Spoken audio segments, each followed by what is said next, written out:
एक रोज यीशु मंदिर में शिक्षा दे रहे थे जब शास्त्री और फरीसी उनके पास एक महिला को लाए जो व्यभिचार के कृत्य में पकड़ी गई थी और उन्होंने प्रभु यीशु से पूछा कि क्या उसे मूसा के कानून के अनुसार पत्थर मारना चाहिए। हालांकि उन्हें उस महिला की कोई परवाह नहीं थी। वे यीशु को फंसाने के लिए उसका इस्तेमाल कर रहे थे। उनके मन में अगर उनसे महिला को मुक्त करने के लिए कहते तो वे उस पर आरोप लगा सकते थे कि वह मूसा के कानून का पालन नहीं करते हैं। अगर वे उसे पत्थर मारने के लिए कहते तो वे उस पर आरोप लगा सकते थे कि वह मसीहा है ही नहीं। और अगर वह कुछ नहीं कहते तो वे आरोप लगा सकते थे कि उसमें बुद्धि की कमी है। यीशु ने तुरंत जवाब नहीं दिया, बल्कि नीचे झुककर जमीन पर कुछ लिखा। लेकिन वे उसे मनाते रहे। अंत में प्रभु ने कहा, आगे बढ़ो और उसे पत्थर मारो, क्योंकि कानून की यही मांग है।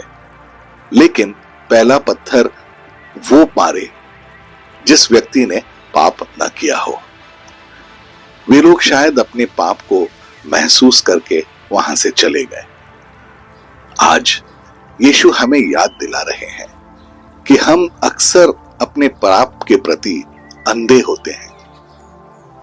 हम किसी विचारहीन टिप्पणी के लिए परिवार के एक सदस्य की आलोचना करने में जल्दी करते हैं।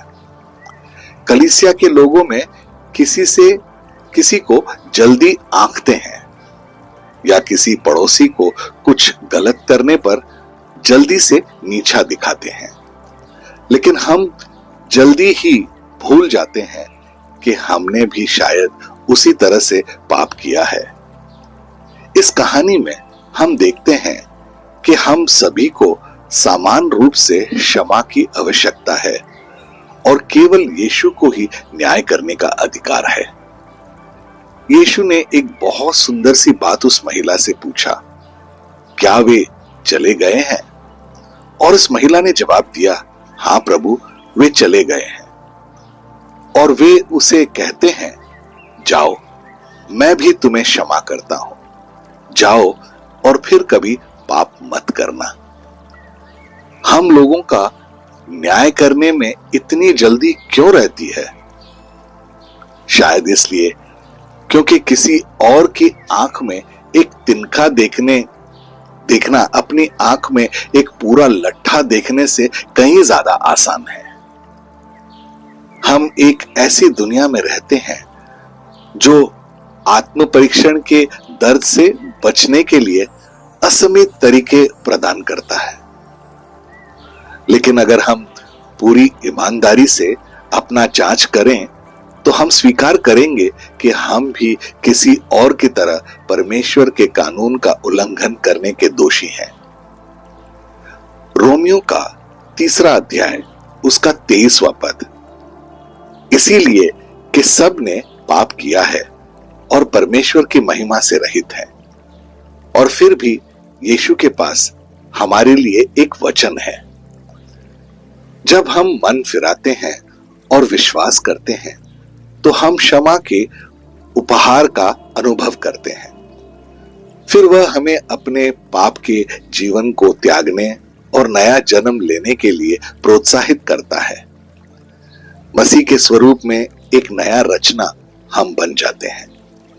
2 कुरिन्थियों का 5वां अध्याय उसका 17वां पद, सो यदि कोई मसीह में है तो वह नई सृष्टि है, पुरानी बातें बीत गई हैं, देखो वे सब नई हो गई। अब यदि हम मसीह में हैं तो हम अपने ऊपर दिखाए गए अनुग्रह को समझने और हम दूसरों को भी वही अनुग्रह प्रदान करेंगे। और हमें यह नहीं भूलना चाहिए कि हमने भी अभी पाप के साथ अपनी लड़ाई लड़नी होगी, लेकिन हमें शरीर की बुरी इच्छाओं के आगे नहीं झुकना चाहिए। आइए हम परमेश्वर की सारे कवच को पहन लेते हैं, क्योंकि पहले पत्रस का 5वां अध्याय उसका 8वां पद कहता है, सचेत रहो और जागते रहो, क्योंकि तुम्हारा विरोधी शैतान गरजने वाले सिंह की तरह इस खोज में रहता है कि किसको फाड़ खाएं।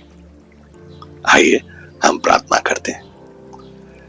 प्रिय प्रभु यीशु, आपके जैसा कोई नहीं है जो मेरी परवाह करता है, खास करके यहां जानने के बाद कि मैं कितना पापी रहा हूं। यह आपकी कृपा है जिसने मुझ जैसे अभागे को बचाया, जिसे दंडित किया जाना था। आप मुझे ढूंढने आए और मुझे पुनः स्थापित किया। आपने मेरा जीवन बदल दिया। आपने मुझे अपने वचन के जल से नहलाया। आपने मुझे धार्मिकता के वस्त्र पहनाए। आपने मुझे मित्र भी कहा।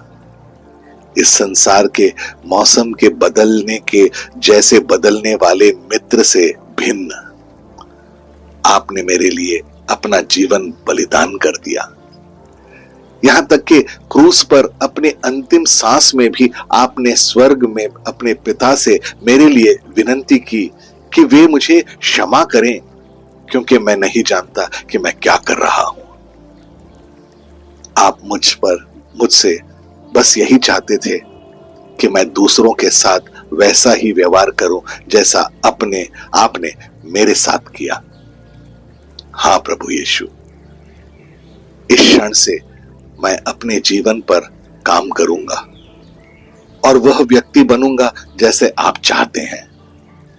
मैं प्रार्थना करता हूं कि मैं यह अकेले नहीं कर सकता। मुझे अपने जीवन को आगे बढ़ाने के लिए आपकी मदद की जरूरत है। मैं जानता हूं प्रभु, मैं आप पर भरोसा कर सकता हूं, क्योंकि आप विश्वास योग्य हैं। मैं आपको धन्यवाद देता हूं और आपको सारी महिमा, सम्मान और प्रशंसा देता हूं। प्रभु यीशु, मैं यह प्रार्थना आपके अद्भुत और अतुल्य नाम में करता हूं। आमीन और आमीन। अपने दिन की शुरुआत प्रभु यीशु से करें। सब्सक्राइब कीजिए, नोटिफिकेशंस ऑन रखिए और ये दैनिक भक्ति आपको रोज मिलेगी। धन्यवाद।